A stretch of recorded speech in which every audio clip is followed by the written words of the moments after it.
Can you just give me a little bit of privacy? I don't know why you feel compelled to do this little pre-show bit each week. Well, it's kind of creepy. I don't see you rushing down to Jimmy or Morty's place early to invade their space. Oh, I don't think I'd want to go there either. That might explain why Jimmy's shirt is always ripped and Morty doesn't even have one. Oh well, do better, losers. Ha ha! Are you ready?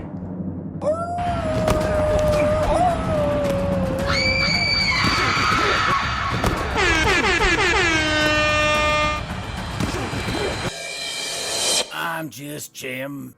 I guess we made it to episode 30 of the Fantasy Football Monsters.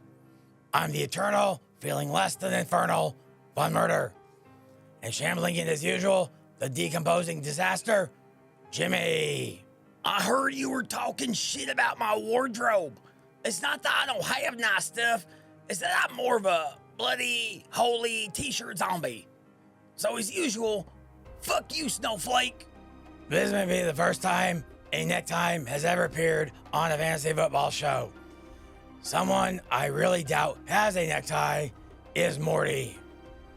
I'll have you know I didn't always dress like this. I used to wear an extensive collection of polo shirts, but I had one too many transformations that turned them into rags. Since I don't always know when it will happen, it's just easier to be ready all the time. And speaking of, why the fuck have I been wearing the same damn Winton jersey for the last 3.5 years now? Don't you have an absurd number of jerseys? Well, give me a new one then. And before you try to pull fast one, I want a Cowboys jersey. Though, after his last fantasy weekend, I'd take a Lamar one as well. A few moments later. I guess you don't have Lamar, but if you want to give me a jersey of the fucking legend himself, Roger Staubach, I will take that for now. Maybe we can switch it up some during the season. Just make sure you don't give me one that's on the wall behind me, or that will be weird and confusing. I'm bored already, but I want to discuss the announcer's curse. Frank Gifford had known about his ability to curse kickers for years now, but I'm not putting Chris Godwin's injury on Roquan Smith. I'm putting it on Joe Buck. I know. I was quite disheartened for Joe to say what he did and then have Mr. Godwin's season ended the very next play. Can we play the clip? If the question is, can we play the clip? The answer is yes. If the question is, are we going to play the clip? The answer is no. Why? You know those warnings you hear played during football games that most people just ignore? No. Well, that's probably because you ignored it. It says, this broadcast is copyrighted by NFL Productions for the private use of our audience. Any other use of this broadcast or any pictures, depictions, or accounts of the game without the consent of NFL Productions is prohibited. Who cares? Just do it anyway. The NFL is about as notoriously litigious as you get. Seriously, if you use anything from a game, they're going to come after you and take it down. Even if we just strip down the audio, they could still easily come after us because YouTube's software finds that shit. Okay, so we can't use it. Oh, legally we can. This would fall under fair use for sure. But that won't stop the NFL from having YouTube take down the video. Yes, you could even say fair use and re-upload it, but this process would continue until, in all likelihood, we got banned, even though we were doing something completely legal.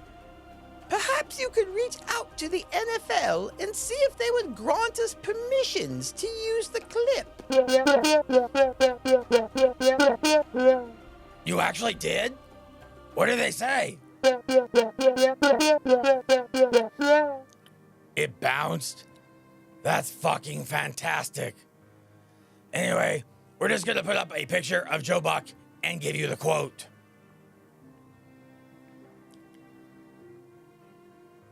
I am so sorry I brought this up. Well, we needed something to talk about today. Are we that pressed for topics that we cannot use the abundance of information that we get weekly to create this show? There is a crapload going on. We even just got in a DeAndre Hopkins to the Chiefs trade. Here's our problem. We are a niche show. Sure, we could try to talk sleepers and sit starts and all that stuff, but this show takes too damn long to put out. And by the time it is, all the waivers have run, and people mostly know who to sit and who to start. So any real strategy is out. Fascinating. I see we are taking a proverbial wrecking ball to the fourth wall today. So, who is it that watches us? I can't say for sure since we have zero market research on this, but here are my best guesses. 1, fantasy football fans who just want to see something funny. It's always fun to have inside humor, something only a select group of people would know is funny because you need enough info to start with. Number 2, people looking for good fantasy football content, finding us, then being sadly disappointed. Number 3, the producer's mom. Why the fuck do we even bother then? I mean, the producer doesn't market this, like, at all. It makes $0, and it makes him go crazy for about 2 to 3 days each week. Ars Guardia Artis, sir. What the fuck did you say to me? It is Latin, meaning art for art's sake. It is the words on the MGM logo. It basically means that the creation of the art is itself the justification for making it. Also, without this show, we would all be dead. So, there is that. Plus, you've basically already got some stuff figured out for next week's Halloween show. Sorry, dude. You're stuck with us for a while. Oh, and tell your wife Big Jim said hello. Anyway, let's at least talk some football since, it's in the fucking name of the show. Ah, yes. Well, it appears as though the injuries in the league have continued to pile up. Deshaun Watson, Brandon Ayuk, Chris Godwin, and Braxton Berrios are all done for the year after this week.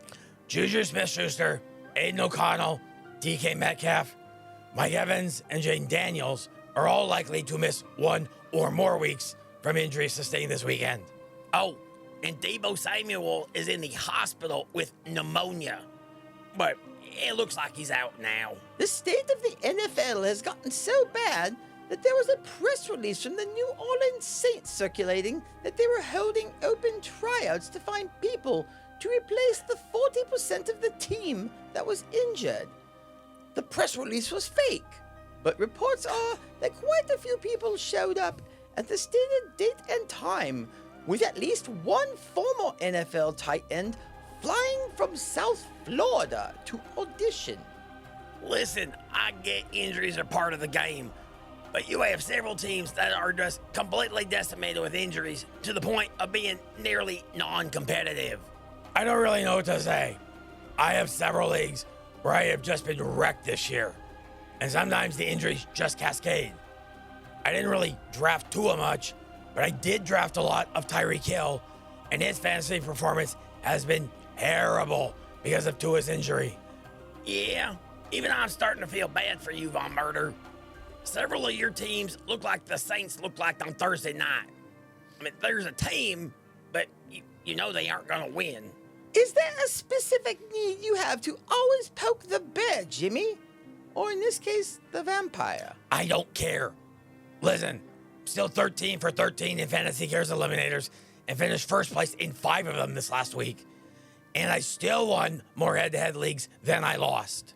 But yes, I can't make it in the SIB playoffs on record. I'd have to do it on score, and that's not going to be easy. You got anything else? No? Good. Well, I, for one, would like to give a shout-out to the producer. He makes his weekly picks at the end of every show, and last week he went 7-0 straight up and 6-1 against the spread. Well done. What the hell do you see in that guy? I mean, he's a hard worker. Not the brightest bulb in the drawer, but a hard worker. And I've only come across a handful of other beings in my existence here. And he is one of them. Whatever.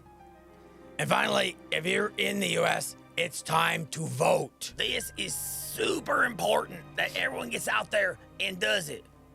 No matter who it is you actually support. And we certainly are not going to be the ones who tell you who that should be for. The hell we aren't. Fucking democracy is on the ballot. Yes, we have a no politics rule here, but kiss my ass. No matter what you do not vote for Trump. Yeah, listen, I'm a Republican.